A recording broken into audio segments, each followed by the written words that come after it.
Ginebra. La ciudad hacia la que todos miran cuando tienen problemas, pues aquí está la sede de una de las mayores organizaciones de ayuda del mundo, el Comité Internacional de la Cruz Roja.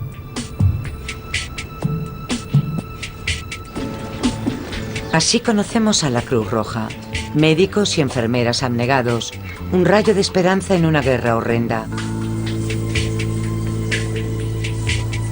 Pero para los que más ayuda necesitaron en ella, toda esperanza fue en vano.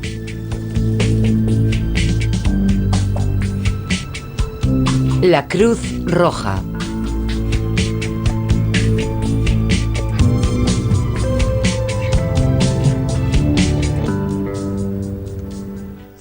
Sí que pudieron haber ayudado. Podrían haberle revelado al mundo lo que de verdad estaba pasando. ¿Que por qué no hicieron nada?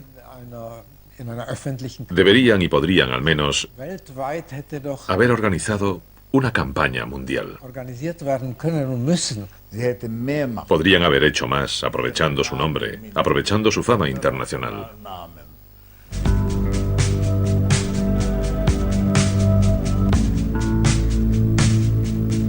¿Por qué abandonó la Cruz Roja a las víctimas del Holocausto?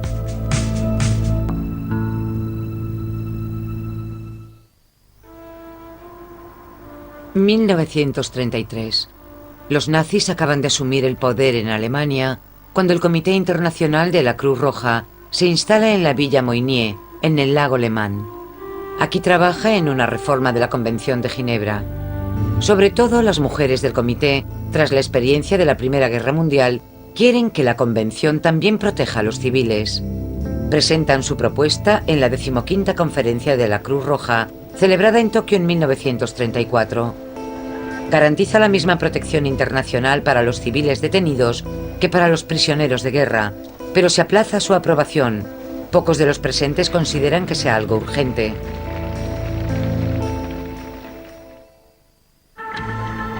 En Alemania, los judíos ya sufren una persecución abierta.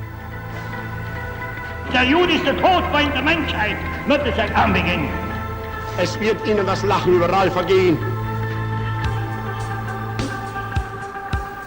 Dieses Problem wird radikal gelöst. Auch der letzte Jude wird Deutschland verlassen müssen.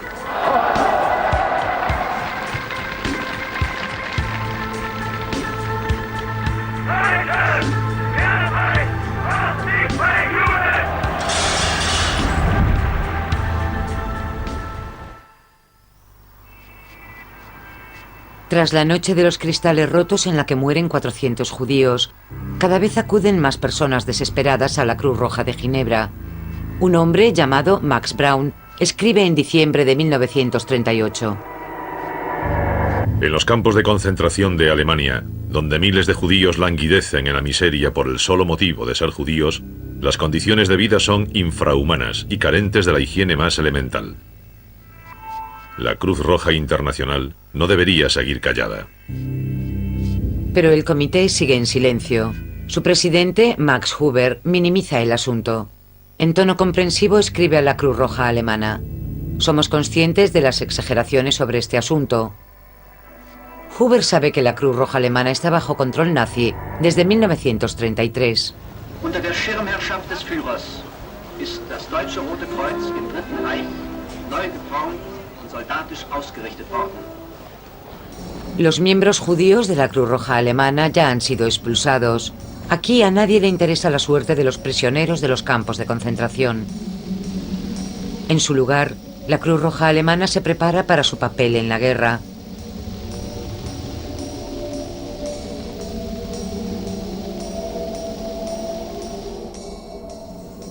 Max Huber calla respecto al horror nazi. Y no solo es el presidente de la Cruz Roja Internacional, también del Tribunal Internacional de La Haya. Pero como presidente administrativo de dos compañías suizas importantes, Huber también hace negocios con la industria armamentista alemana. El presidente del Comité Internacional de la Cruz Roja, Karl Jakob Burckhardt, también siente gran afinidad hacia Alemania. Hasta el estallido de la guerra en 1939, es el alto comisario de la Liga de Naciones en Danzig. Sus primeras reservas sobre el nacionalsocialismo alemán pronto quedan olvidadas. Lo cual queda claro en 1933, cuando el gobierno suizo se niega a recibir a Goebbels oficialmente en la reunión de la Liga de Naciones. Burckhardt intercede. No tiene reparo en confraternizar con los nazis, ni ahora ni más adelante. Como suizo de habla alemana, Burckhardt se inclinó hacia los alemanes desde muy pronto. Era admirador de la cultura alemana, incluidos algunos aspectos del nacionalsocialismo, como son el antisemitismo, la oposición a la Unión Soviética, etc. Burckhardt sabe muy bien cómo tratan los nazis a sus adversarios. En 1935 ve al Premio Nobel de la Paz Karl von Ossietzky en el campo de concentración de Stavanger, una figura temblorosa, pálida y demacrada, con los sentidos embotados, un ojo hinchado y los dientes rotos. Así describe a Ossietzky en sus memorias tras la guerra. En mayo de 1936 el Führer invita a Burckhardt a ir de nuevo a Alemania.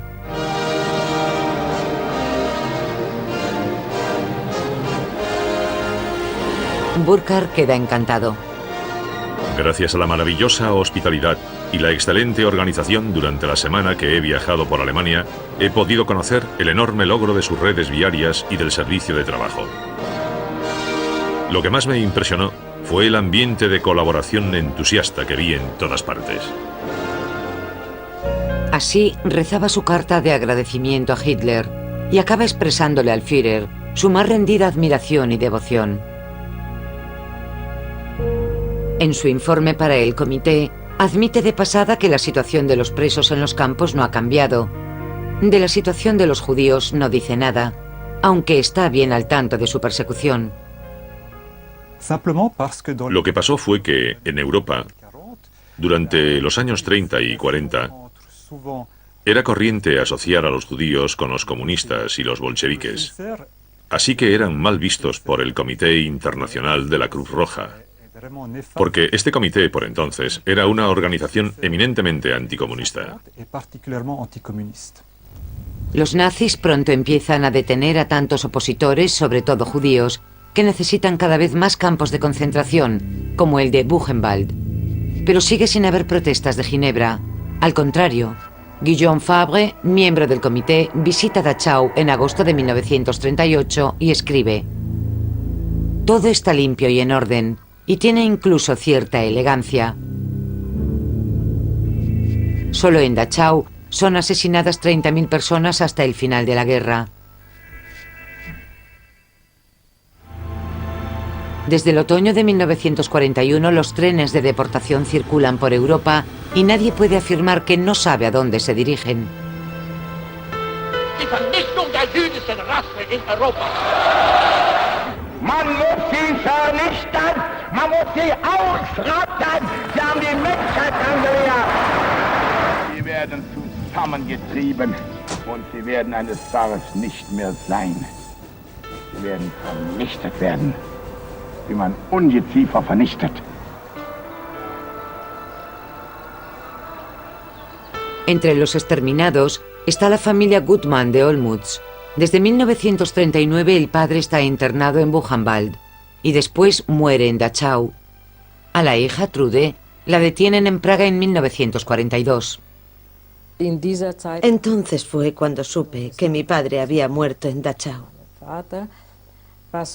La noticia me dejó sin ganas de vivir. De repente ya no me quedaba nadie. No tenía a nadie a quien le importase si yo vivía o moría. Pero su madre estaba viva. Trude se reunirá con ella en Theresienstadt, pero es un encuentro breve, porque a su madre la deportan a Auschwitz. Otra despedida. Esa despedida es algo que jamás olvidaré. No sabíamos si volveríamos a vernos. Fue una repetición de lo que había vivido antes y me resultó muy doloroso. Estación de Grünewald en Berlín, lugar de partida sin retorno. Desde el otoño de 1941 parten casi a diario los trenes de deportación hacia el este, observados por los delegados del Comité de la Cruz Roja, que informan a Ginebra. Desde noviembre hay deportaciones sistemáticas de judíos. En cada transporte se evacúa a unas 3.000 personas. El próximo está fijado para el 27 de noviembre.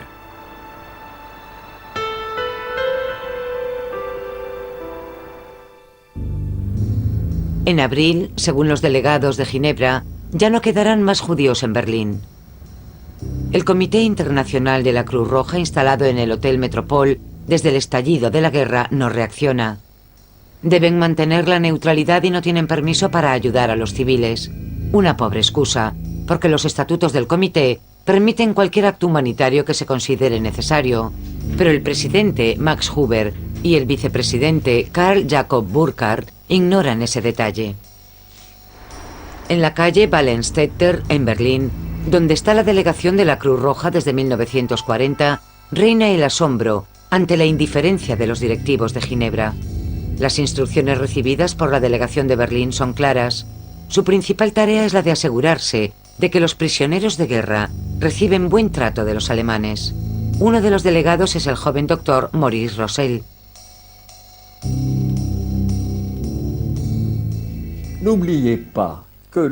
No olviden que el Comité Internacional era responsable de 6 millones de prisioneros de guerra. Y su misión era comprobar que se respetaba la convención. Y sí que se respetaba. Porque quien no lo hiciese se arriesgaba a la venganza del adversario. Esa era la única autoridad que tenía el Comité de la Cruz Roja.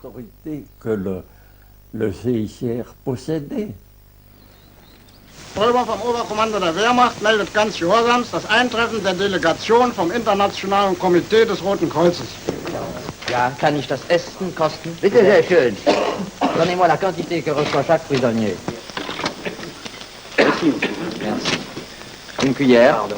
Merci. Will vielleicht einer der anderen Herren noch probieren? Bitte. Merci beaucoup. Ça suffira si on est Sehr bon.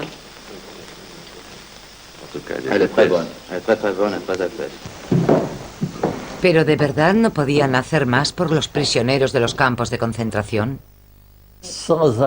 La Cruz Roja pidió sin cesar permiso para prestar ayuda en los campos de concentración. Pero los alemanes siempre decían que eso sería inmiscuirse en sus asuntos internos y que la convención no se aplicaba a los prisioneros civiles. Aunque la Cruz Roja vela con celo por los prisioneros de guerra, el comité no hace nada por los de los campos de concentración.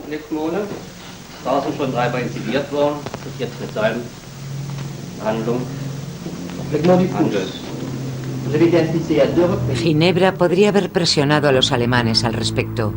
En la primavera de 1943, Goebbels escribe en su diario: «Dependemos tanto de la Cruz Roja, sobre todo en cuanto a los prisioneros de guerra, que sería imprudente arriesgarse a una pelea sin motivo».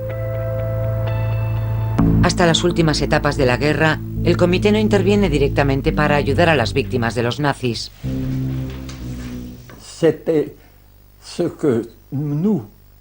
Eso era lo que nosotros habíamos estado esperando. No entendíamos qué estaba pasando en Ginebra. ¿Por qué la directiva no mostraba interés alguno? Hacen la vista gorda. Ni Burkhardt ni Huber quieren tener roces con los alemanes por culpa de los judíos y comunistas. Es falso que el comité no hiciese nada. Formuló peticiones, pero lo que sí faltó fue un verdadero compromiso de la directiva para ayudar a las víctimas de la persecución nazi.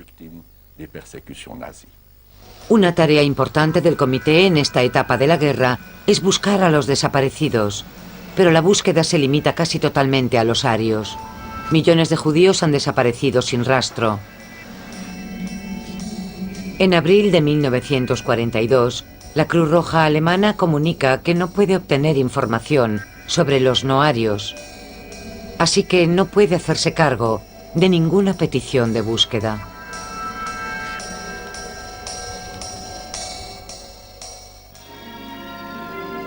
Das Deutsche Rote Kreuz unterstützt die Wehrmacht kameradschaftlich nach den Bestimmungen der Genfer Konvention. Das große Heer der Helfer und Helferinnen hilft überall in liebevoller Fürsorge. Pero no a las indefensas víctimas del nazismo. Al contrario, el jefe de la Cruz Roja alemana incluso participa activamente en el asesinato de personas inocentes. El Dr. Gravitsch, oficial médico de las SS, es uno de los impulsores del programa nazi de eutanasia y de los denominados experimentos médicos con los prisioneros de los campos.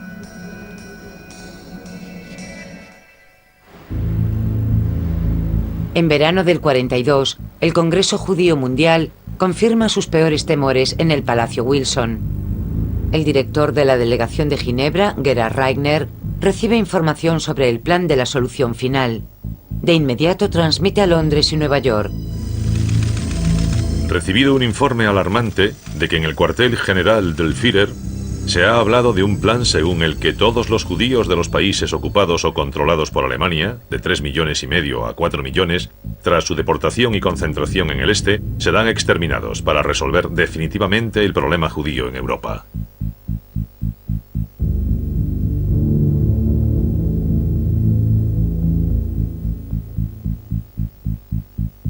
Gerhard Reigner también recurre a la Cruz Roja y, para su sorpresa, descubre que Burkhardt ya conoce el plan.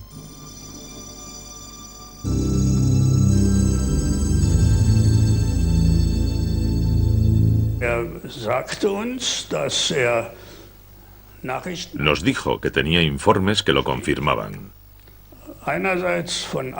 Uno de un alto cargo diplomático del Ministerio de Exteriores y otro de un funcionario del Ministerio de Guerra alemán. Por tanto, lo sabía por dos fuentes. Estaba muy bien informado y dijo que se planeaba librar de judíos algunos territorios. Esa fue la expresión usada por el Ministerio de Exteriores alemán. Librar de judíos, es decir, aniquilarlos. Burkhardt no transmite su detallada información al comité, pero aún sin ella, y en concreto las mujeres, hace tiempo que reclaman una declaración pública contra el genocidio de los judíos. A la votación del 14 de octubre del 42, en Ginebra, decide acudir Philipp Etter, miembro del comité y ministro del gobierno suizo. Está decidido a impedir la declaración. Cree que criticar a los alemanes podría causar la ocupación de la neutral Suiza. Burkhardt está de acuerdo. La principal razón dada fue que no beneficiaba a Suiza. Pero lo que también influyó fue que algunos miembros no sentían gran simpatía por los judíos. Y de hecho, luego se ha demostrado que eran también antisemitas. Burkhardt y Etter se salen con la suya. La mayoría vota contra la declaración pública pese a que a las mujeres advierten.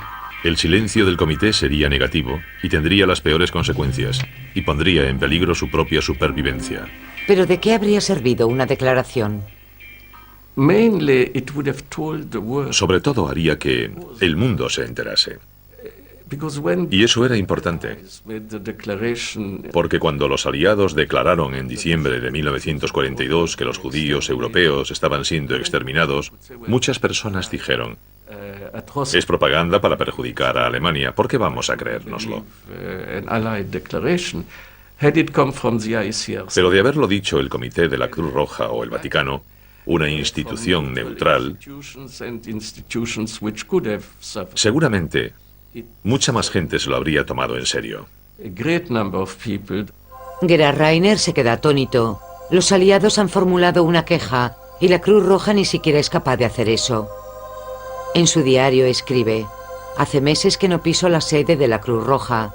después de darme con la cabeza contra un muro durante más de 2 años.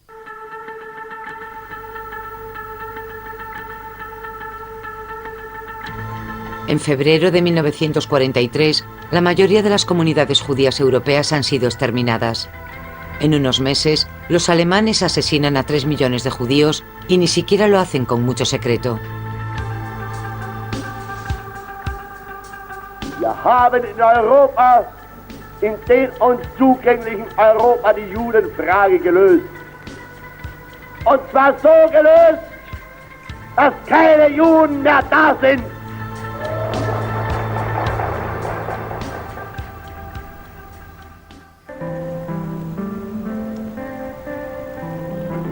Cuanto más desesperada la situación de los judíos, más estricta es la política suiza respecto a los refugiados. A finales de septiembre del 42, los padres de Saul Friedländer intentan escapar a Suiza desde Nobel, en los Alpes franceses. Pero antes ocultan a su hijo de 10 años en un internado católico. El niño protesta, no quiere que lo dejen allí.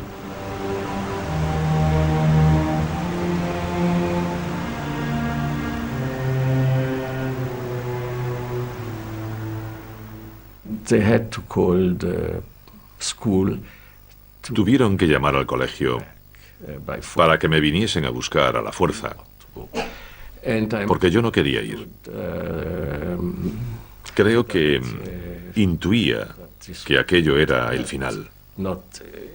Los niños, ya sabe, captan el nerviosismo, el miedo.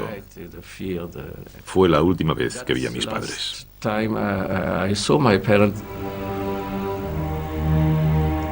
Lo que los padres no saben es que Suiza ha dejado de aceptar refugiados judíos, con excepción de las mujeres embarazadas y las familias con hijos pequeños. A los Friedländer los mandan de vuelta, los deportan a Auschwitz y allí son asesinados. El niño habría sido su salvación.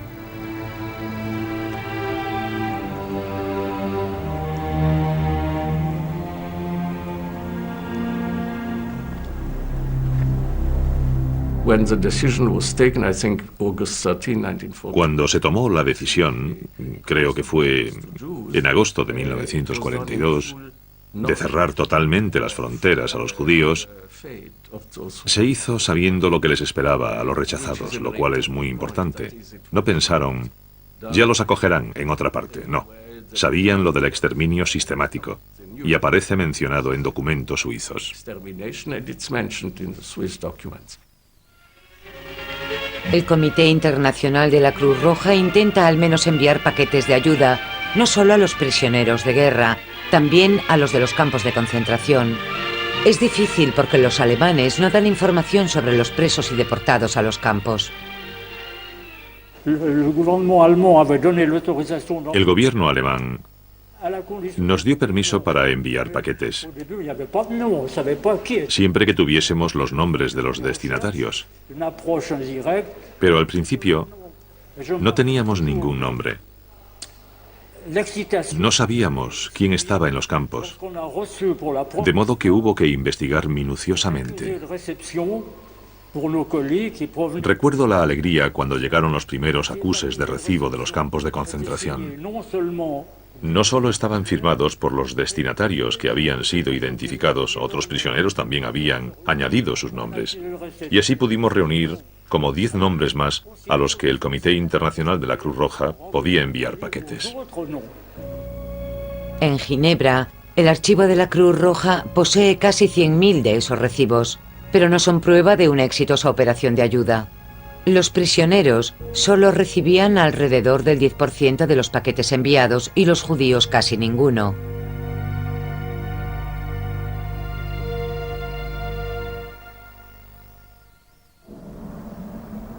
Theresienstadt. Desde el otoño de 1941, la pequeña plaza fuerte se transforma en campo de concentración. No es un campo de exterminio, pero la mayoría de las personas enviadas aquí tienen pocas oportunidades de sobrevivir. En un lugar que suele albergar a 7.000 checos, a veces se hacinan 60.000 personas, enfermas y ancianas. Con todo, algunos se alegran de haber acabado aquí. como Trude Gutmann, que conoce aquí a su marido, Bertolt Simonson. Llegué a Theresienstadt después de estar encarcelada en aislamiento. Estuve en Theresienstadt 2 años y después me enviaron a Auschwitz. Entre estos 2 infiernos, estar en Theresienstadt fue un alivio. Pese a todo el sufrimiento, al hambre y las epidemias, seguía siendo mucho mejor. En mayo de 1944, Himmler, jefe de las SS, permite una visita de la Cruz Roja. Los preparativos habían empezado en otoño del 43. Para que la ciudad no se viese atestada, deportan a 15.000 personas a Auschwitz. Se planea quién y qué debe ser visto a lo largo de una ruta bien organizada. Doris Schimmerlin está en Theresienstadt desde el 42. El anuncio de la visita de la Cruz Roja le da fuerzas. Adecentaron el lugar. Limpiaron las calles. Abrieron un café y lo arreglaron todo muy bien. Al principio no sabíamos qué pasaba, pero cuando nos enteramos de que venía la Cruz Roja, todos pensamos que quizá mejorarían las cosas. Una esperanza que Giri Costa ya no compartía. Su padre había escapado a Inglaterra. A su madre, su hermano y sus abuelos los habían deportado, como a él, a Theresienstadt.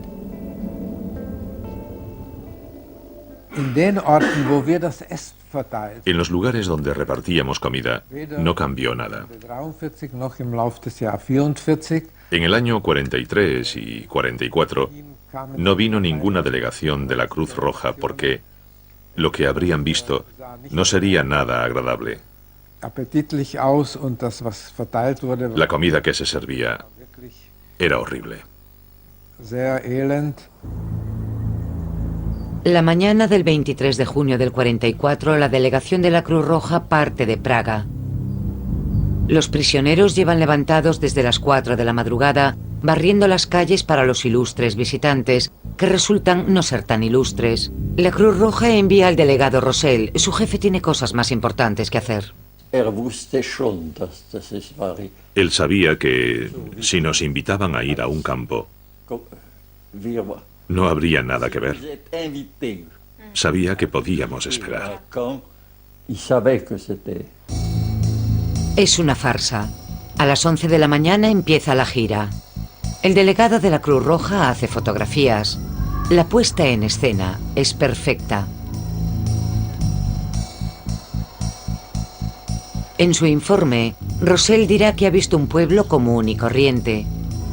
Un edificio, por ejemplo, se presenta como escuela, aunque a los niños no se les permite asistir a clase. El coro deja impresionado a Rosell, que insta al comandante del campo a no dejar que se desintegre. El coro permanecerá unido hasta la muerte. Sus miembros son gaseados juntos en Auschwitz. En un pabellón hecho para la ocasión, una orquesta toca en honor de Rosell. Al anochecer, Rosell regresa a Praga, y mientras goza de un banquete de celebración en el Palacio Chernin, la deprimente realidad de la vida normal regresa a Theresienstadt. Fue una gran decepción, porque no pasó nada. Las deportaciones continuaron como si la Cruz Roja nunca hubiese estado allí. En su informe para el comité, Rosell dice que Theresienstadt es un campo de destino definitivo. Alaba la excelente atención médica y la buena comida.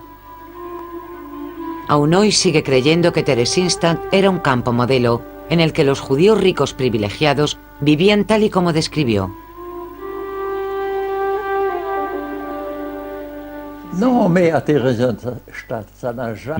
Theresienstadt nunca fue un campo auténtico, sino un campo modelo, un teatro. Theresienstadt era una pequeña ciudad fortificada, pero a los que estaban allí no los maltrataban y no se morían de hambre. Eso fue lo que yo vi. De las 141.000 personas deportadas aquí, más de 30.000 mueren de hambre y enfermedades, y a casi 90.000 judíos los llevan a los campos de exterminio. También la madre de Doris Schimmerling muere allí. Cuando a su padre lo eligen para el traslado, Doris quiere ir con él. Había 4 o 5 oficiales de las SS de alto rango delante de los barracones y me preguntaron qué quería. Les dije que a mi padre iban a trasladarlo y que quería ir con él. Dijeron que no podía y yo dije, entonces me quedaré sola en Theresienstadt. Y ellos dijeron, se está bien solo en Theresienstadt. En aquel momento pensé que eran crueles, pero debo admitir que me salvaron la vida. A principios de julio del 44, Rosell escribe a sus anfitriones alemanes. He regresado a Praga con buenos recuerdos. Y es un placer decirles que a muchas personas les aliviará saber, por nuestro informe, que las condiciones de vida allí son satisfactorias. Rosell envía varias fotos que había hecho. Es un material de propaganda muy bienvenido.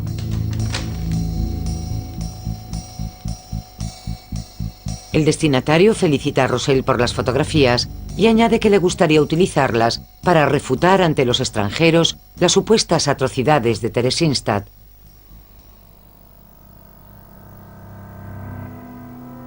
Tras el éxito de la visita, a las SS se les ocurrió hacer una película de propaganda sobre Theresienstadt.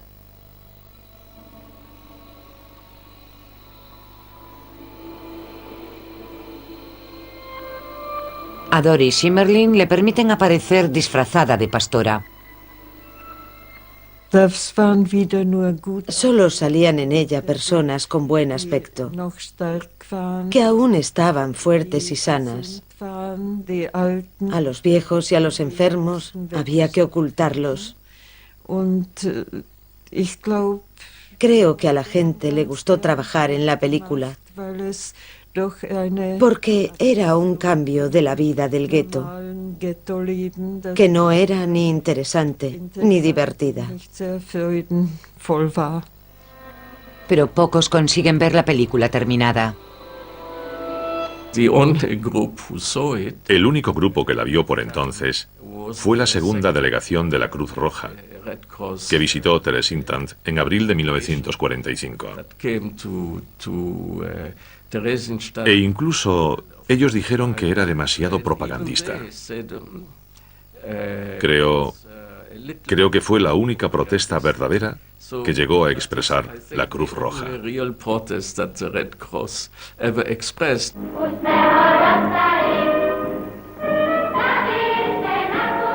Los prisioneros le inventan un título sarcástico. El Führer le regala un pueblo a los judíos. La mayoría de esos niños ya no están vivos en abril del 45. El Comité Internacional de la Cruz Roja sabe que los traslados a Auschwitz continúan y calla. Incluso recibe una invitación de Himmler en mayo del 44 para visitar un campo del este. La Cruz Roja no acepta la invitación, lo cual asombra a los alemanes. Eichmann temía que Rosell, el delegado de la Cruz Roja, pidiese ver el lugar al que iban los que partían de Theresienstadt hacia el este. ¿A dónde los llevaban? Así que prepararon algo para el caso, creando un campo familiar en el propio Auschwitz, donde la gente vivía como en condiciones normales. Pero después, cuando Eichmann vio que la Cruz Roja no iría, porque nunca solicitaron la visita, a todas aquellas personas las mataron de inmediato, en la cámara de gas. En septiembre del 44, Rosell decide hacer una escapada a Auschwitz. Algunos prisioneros de guerra británicos le han contado que allí gasean a la gente en las duchas. Desde luego. Sabía que era un campo de exterminio. ¿Lo sabía? Sí. ¿Ya entonces? Sí. Aún así, no pregunta por las cámaras de gas. En su lugar, charla distendidamente en la comandancia. Tenía las manos muy cuidadas.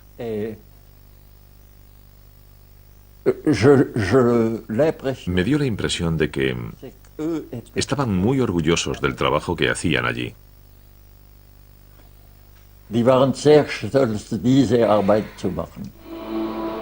En la comandancia, le aseguran que los paquetes de ayuda son distribuidos y lo cree. En su informe comenta positivamente. Reiteramos de nuevo que creemos que todos los envíos para los prisioneros son entregados.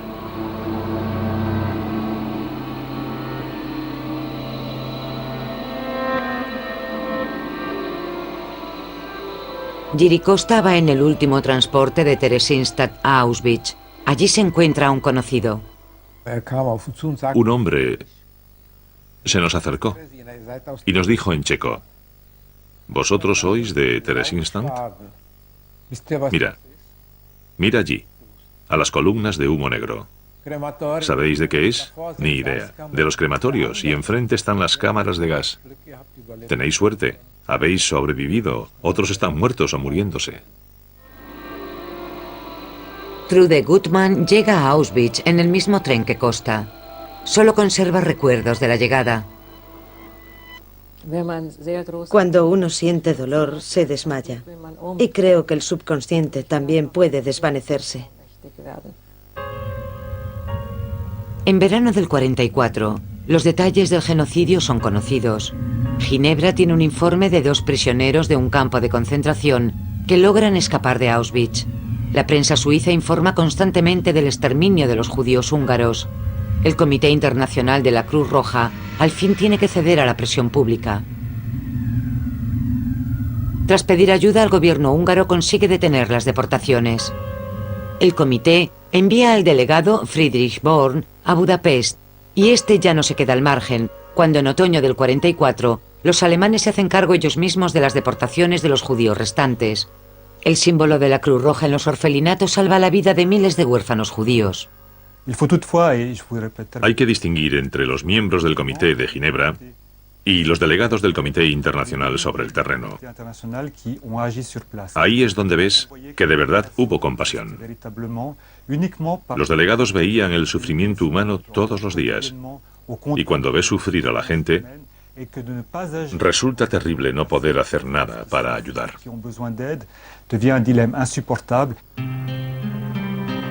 No solo en Hungría, el Comité Internacional de la Cruz Roja también está presente en la capital de Eslovaquia. En otoño del 44 el comité envía un delegado a Bratislava. El dilema de George Dunant es que quiere ayudar a los judíos que sufren, pero debe atenerse al principio de imparcialidad. Das hat damals Herr Burkhardt in einer ganz kurzen Formel, wie ich glaube, sehr gut zusammengefasst, indem mir sagte, ja, also, jetzt gehen Sie vorwärts, aber geben Sie Acht, dass das Komitee Sie vielleicht nicht desavouieren muss. Cuando Dunant llega, la mayoría de los judíos eslovacos ya han sido deportados.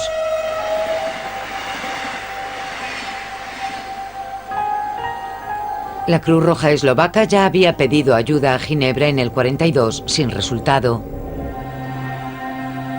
Ahora, en otoño del 44, de los 90.000 judíos eslovacos solo quedan vivos unos 5.000. Entre los supervivientes están Bumi Lasar y sus hermanos. Sus padres no lo consiguieron. En 1942 recibimos una carta de nuestra madre. Todavía recuerdo exactamente lo que escribió. Decía: queridos míos, vamos de camino a Žilina. Žilina era un campo de concentración. Cuidaos mucho. Os queremos. Vuestros padres. Me quedé mirando la carta desesperado. No llevaba remitente y supe que mi hogar ya no existía.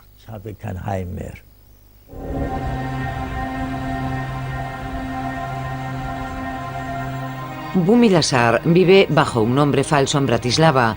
Pertenece a la resistencia judía. La mayoría de los judíos se ocultan en los búnkeres, viviendo con temor a que los descubran. A cualquier escondite lo llamábamos búnker. Estuviese en casa de alguien o en otro lugar. Yo tenía un primo que estuvo escondido debajo de una cama en un dormitorio. Y después de la liberación no era capaz de hablar, porque no había hablado con nadie en todo aquel tiempo. Lassie Rotter no supo nada del resto de la familia durante mucho tiempo, y para sí mismo consigue documentación falsa y una nueva identidad.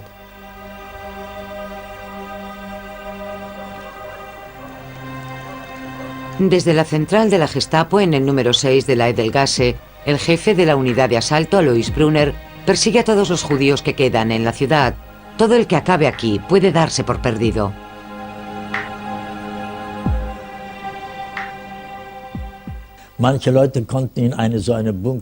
Había personas que estaban en un búnker 4, 5 o 6 semanas, pero tenían que cambiar de sitio, porque los alemanes registraban sin cesar las casas buscando a los judíos. Oías perfectamente cuando venían, porque nunca llegaban con sigilo. Subían por la escalera gritando bien claro: «Abran, Gestapo». Por la noche, Bumi Lazar se dedica a ir avisando a los judíos escondidos. Pero las personas de los búnkers también necesitan comida. Cuando Bumi se entera de la llegada de un delegado de la Cruz Roja, espera que lo ayude. Tras su segunda reunión, está seguro de que puede confiar en él. La segunda vez nos encontramos de nuevo en la calle, y él me dio dinero. Todo lo que le pedía me lo daba. Dunant entrega dinero ilegal de las organizaciones de ayuda judías, consciente de que Ginebra no lo ayudará si lo detienen los alemanes.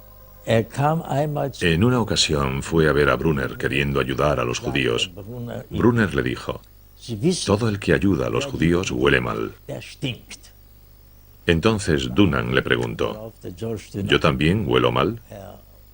Y Brunner le dijo: «No demasiado».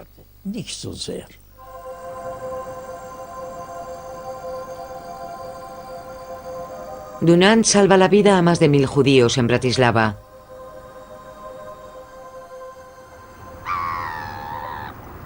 En Ginebra, ya nadie cree que Alemania pueda ganar la guerra.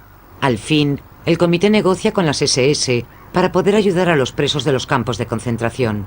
Siguen muriendo miles a diario en los campos y en las marchas de la muerte. A unas semanas del fin de la guerra, el presidente del Comité Internacional de la Cruz Roja hace un trato con la derrotada Alemania nazi. Karl Jacob Burckhardt consigue permiso de las SS para que los delegados de la Cruz Roja lleven ayuda a los campos de concentración. Y los delegados permanecerán allí para asegurarse de que la ayuda llega en efecto a los que la necesitan. El 26 de abril, Louis Hefliger parte para el campo de Mauthausen. Allí oye rumores de que las SS planean matar a todos los prisioneros que están vivos. Hefliger sabe que las tropas estadounidenses están cerca de allí. ¿Lograrán llegar a tiempo? Hefliger no se lo piensa dos veces y va en busca de los soldados.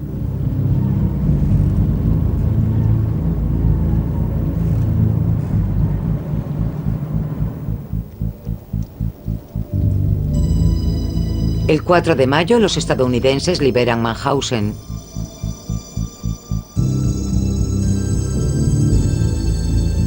Louis Hefliger sabe que ha quebrantado las reglas y que Ginebra no lo apoyará. Tras la guerra, lo destituyen, según cree, por ese motivo. Desde el principio, sabía que lo que estaba haciendo estaba mal. Mal, según las normas escritas. Pero era lo correcto desde el punto de vista humanitario. Después de la Segunda Guerra Mundial, los civiles quedarán protegidos por la legislación internacional. Es zu erneuern und der grausamen Wirklichkeit des modernen Krieges anzupassen, hat der Bundesrat eine internationale Konferenz nach Genf einberufen. El 8 de diciembre de 1949 se firma una nueva Convención de Ginebra.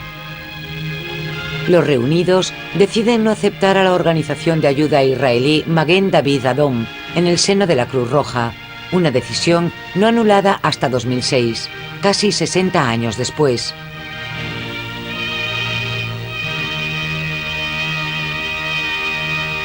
Tras la guerra, la Cruz Roja Internacional, como muchos otros, declara que no conocía la magnitud del genocidio judío. Hasta la década de 1990 el comité no admite sus errores, mucho después de la muerte de los responsables. Burkhardt, sucesor de Max Huber como presidente, impidió toda revisión de los actos del comité. Hoy se sabe, y hay pruebas, de que Karl Jacob Burkhardt, en los años 50, hurgó en el archivo del Comité Internacional y eliminó documentos que demostraban la política de la que hemos hablado en un sentido negativo.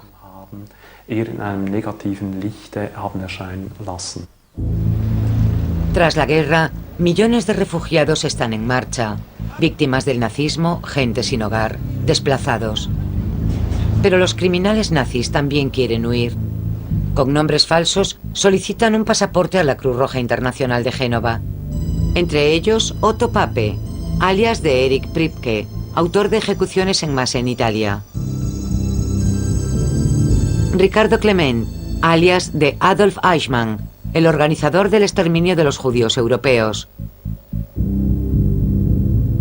Y Helmut Gregor, alias de Josef Mengele, que seleccionaba prisioneros en Auschwitz para experimentos médicos.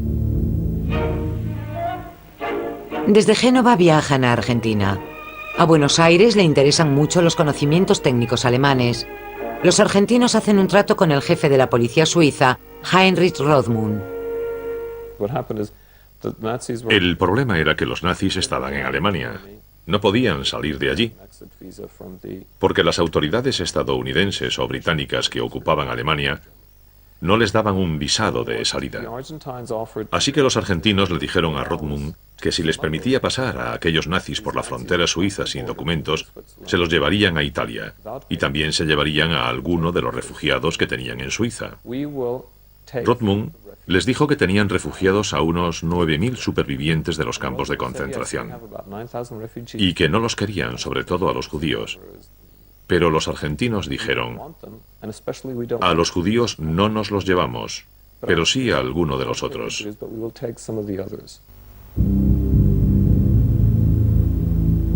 El trato posibilita la huida de muchos criminales de guerra.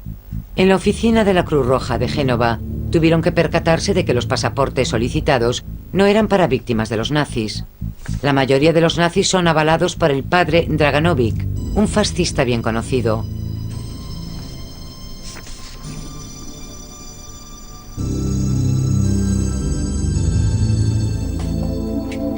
La Cruz Roja alemana se concentra tras la guerra en la búsqueda de los soldados alemanes desaparecidos.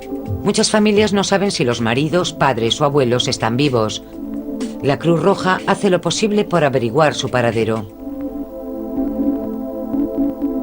Las víctimas de los nazis deben acudir al Servicio de Localización Internacional ubicado en Bad Arolsen.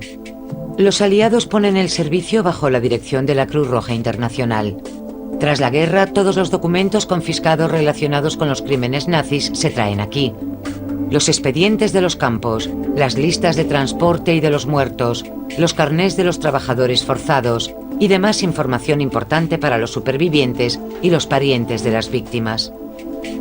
Cada documento narra una historia y en muchos casos nadie sabe cómo terminan esas historias. Estos ficheros contienen datos de más de 17 millones de personas, todavía a la espera de que los analicen. Otra oportunidad perdida para el Comité Internacional de la Cruz Roja para ayudar a las víctimas. Hay miles de peticiones que llevan años de retraso. Muchos supervivientes del Holocausto han muerto sin conseguir respuestas. Ginebra nos enfrentó a la mala gestión del servicio de localización hasta el año 2006.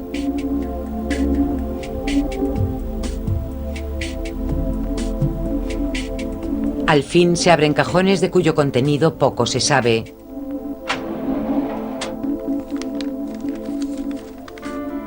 Aparecen, por ejemplo, objetos personales que los prisioneros tuvieron que entregar cuando llegaron a un campo.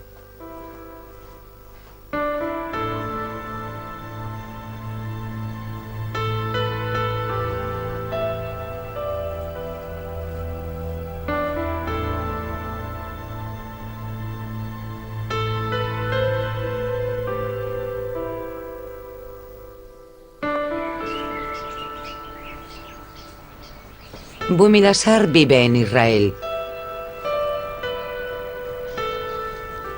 En el Jardín de los Justos del Monumento al Holocausto, Yad Vashem, se han plantado árboles por los que tuvieron el valor de ayudar a los judíos y salvar vidas. Bumilashar no ha encontrado aquí a muchos miembros de la Cruz Roja.